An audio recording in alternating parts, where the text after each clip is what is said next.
madaxweynaha Turkiga Recep Tayyip Erdogan ayaa wacd ku maray in la xoojinayo xakamaynta baraha bulshada markii lagu soo aflagaadeeyay gabadhiisa iyo ninka qaba oo unugii afaraad u dhashay.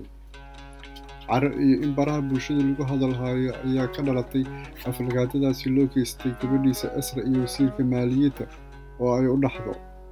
Mareegaha Twitterka ayay ku shaaciyeen ilmaha qoyska ku soo biiray oo loo bixiyay Hamza.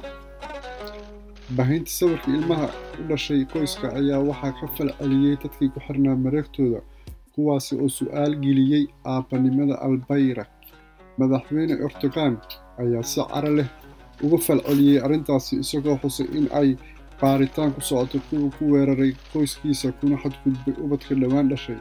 Madaxweyne Erdogan ayaa ku hanjabay in sharci cusub u soo bixi doono dhammaadka sanadkan si loo soo afjaro akhlaaq darrada baraha bulshada.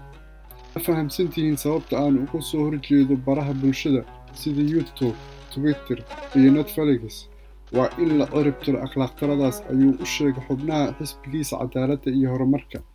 Hogaamiyaha Turkiga ayaa ku eedeeyay shirkadaha baraha bulshada ee xarumahooda ku yeelaan dalalka reer galbeedka inay iska indhatirayaan xadgudubyada dalkiisa lagu hayo, wuxuuna sheegay in Turkiga kula xisaabtami doono arrimahaas.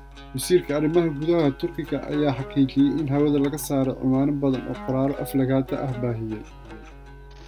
Turkiga ayaa ka mid ah wadamada caalamka ee sida adag ula tacaala baraha bulshada, inkastoo dowladda Recep Tayyip Erdogan ay dhankeeda u adeegsato in ay ku difaacdo barnaamijyadeeda dhinaca siyaasadda. Waa ku mahadsantihiin dhegeysiga wararkeena.